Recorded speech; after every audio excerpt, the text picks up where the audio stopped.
ನಮ್ಮ ದೇವರು ಕರ್ತನಾದ ಯೇಸು ಕ್ರಿಸ್ತನ ನಾಮದಲ್ಲಿ ಅನುದಿನದ ಆಹಾರ ಪ್ರಿಯರಿಗೆ ಪ್ರೀತಿಯ ಶುಭಾಶಯಗಳು. 2025 ಜುಲೈ ತಿಂಗಳ 21ನೇ ತಾರೀಕಿನ ಸೋಮವಾರದ ದೇವರ ವಾಕ್ಯವು ಸಹಾಯ ಮಾಡುವ ಮಾರ್ಗ. ಆದ್ದರಿಂದ ಪೇತ್ರನನ್ನು ಸೆರೆಮನೆಯಲ್ಲಿ ಇಡಲಾಯಿತು, ಆದರೆ ಸಭೆಯು ಅವನಿಗಾಗಿ ದೇವರಿಗೆ ಶ್ರದ್ಧೆಯಿಂದ ಪ್ರಾರ್ಥಿಸುತ್ತಿತ್ತು. ಅಪೊಸ್ತಲರ ಕೃತ್ಯಗಳು 12:5 ಆರಂಭಿಕ ಸಭೆಯ ಪ್ರಾರ್ಥನೆಯ ಶಕ್ತಿಯನ್ನು ಸ್ಪಷ್ಟವಾಗಿ ಅರ್ಥ ಮಾಡಿಕೊಂಡಿತ್ತು. ಸತ್ಯವೇದವು ನಮಗೆ ಹೇಳುತ್ತದೆ, ಈ ಸಮಯದಲ್ಲಿ ರಾಜನಾದ ಹೆರೋದನು ಸಭೆಗೆ ಸೇರಿದ ಕೆಲವರನ್ನು ಹಿಂಸಿಸಲು ಉದ್ದೇಶಿಸಿ ಬಂಧಿಸಿದನು. ಅವನು ಯೋಹಾನನ ಸಹೋದರನಾದ ಯಾಕೋಬನನ್ನು ಕತ್ತಿಯಿಂದ ಕೊಲ್ಲಿಸಿದನು. ಇದು ಯೆಹೂದ್ಯರಲ್ಲಿ ಅನುಮೋದನೆ ಪಡೆದಿರುವುದನ್ನು ಅವನು ನೋಡಿದಾಗ ಅವನು ಪೇತ್ರನನ್ನು ಬಂಧಿಸಲು ಮುಂದಾದನು.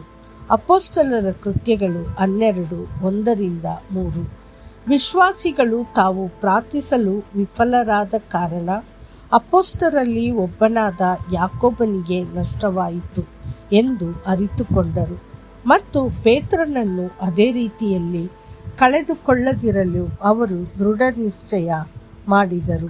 ಹಾಗಾದರೆ ಅವರು ಏನು ಮಾಡಿದರು? ಪೇತ್ರನನ್ನು ಸೆರೆಮನೆಯಲ್ಲಿ ಇಡಲಾಗಿತ್ತು, ಆದರೆ ಸಭೆಯು ಅವನಿಗಾಗಿ ದೇವರಲ್ಲಿ ನಿರಂತರ ಪ್ರಾರ್ಥನೆಯನ್ನು ಸಲ್ಲಿಸಿತು. ಹೆರೋದನು ಅವನನ್ನು ಹೊರಗೆ ತರಲಿದ್ದಾಗ ಆ ರಾತ್ರಿ ಪೇತ್ರನು 2 ಸೈನಿಕರ ನಡುವೆ 2 ಸರಪಳಿಗಳಿಂದ ಬಂಧಿಸಲ್ಪಟ್ಟು ನಿದ್ರಿಸುತ್ತಿದ್ದನು ಮತ್ತು ಬಾಗಿಲ ಮುಂದೆ ಕಾವಲುಗಾರರು ಸೆರೆಮನೆಯನ್ನು ಕಾಯುತ್ತಿದ್ದರು. ಆಗ ಇಗೋ, ಕರ್ತನ ದೂತನು ಅವನ ಪಕ್ಕದಲ್ಲಿ ನಿಂತಿದ್ದನು. ಸೆರೆಮನೆಯಲ್ಲಿ ಬೆಳಕು ಹೊಳೆಯಿತು. ಅವನು ಪೇತ್ರನನ್ನು ಪಕ್ಕಕ್ಕೆ ಹೊಡೆದು ಮೇಲಕ್ಕೆತ್ತಿ, ಬೇಗನೆ ಎದ್ದೇಳು ಎಂದು ಹೇಳಿದನು. ಆಗ ಅವನ ಸರಪಳಿಗಳು ಅವನ ಕೈಗಳಿಂದ ಬಿದ್ದವು.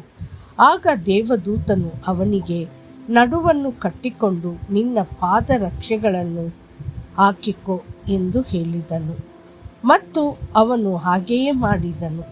ಮತ್ತು ಅವನು ಅವನಿಗೆ, ನಿನ್ನ ಉಡುಪನ್ನು ಧರಿಸಿಕೊಂಡು ನನ್ನನ್ನು ಹಿಂಬಾಲಿಸು ಎಂದು ಹೇಳಿದನು.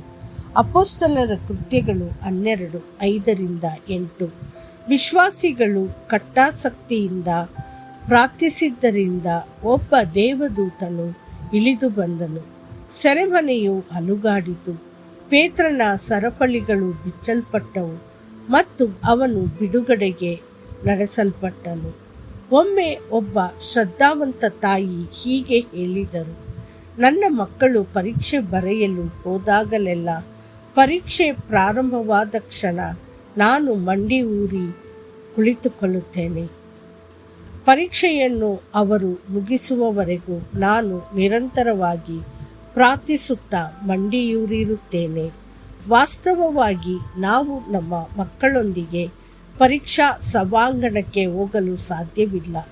ನಾವು ಅವರ ಕಿವಿಗಳಲ್ಲಿ ಪ್ರೋತ್ಸಾಹವನ್ನು ಪಿಸುಗುಟ್ಟಲು ಸಾಧ್ಯವಿಲ್ಲ. ಆದರೆ ನಾವು ಪ್ರಾರ್ಥನೆಯಲ್ಲಿ ಮಂಡಿಯೂರಿರುವಾಗ ನಮ್ಮ ಆತ್ಮಗಳು ಅವರೊಂದಿಗೆ ಇರುತ್ತವೆ.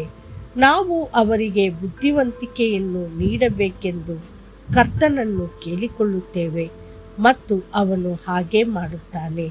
ನಾವು ಅವರನ್ನು ಪ್ರಾರ್ಥನೆಯಲ್ಲಿ ಮೇಲಕ್ಕೆತ್ತುತ್ತೇವೆ ಮತ್ತು ಆತನು ಅವರನ್ನು ಆಶೀರ್ವದಿಸುತ್ತಾನೆ. ದೇವರ ಪ್ರಿಯ ಮಕ್ಕಳೇ, ನೀವು ಪ್ರಾರ್ಥಿಸುತ್ತೀರಾ? ನಿಮ್ಮ ಪ್ರಾರ್ಥನೆಯ ಮೂಲಕ ಇತರರಿಗೆ ಸಹಾಯ ಮಾಡುತ್ತೀರಾ? ಮತ್ತಷ್ಟು ಹೆಚ್ಚಿನ ಧ್ಯಾನಕ್ಕಾಗಿ ಎಲಿಯನು ನಮ್ಮಂತೆಯೇ ಮನುಷ್ಯನಾಗಿದ್ದನು.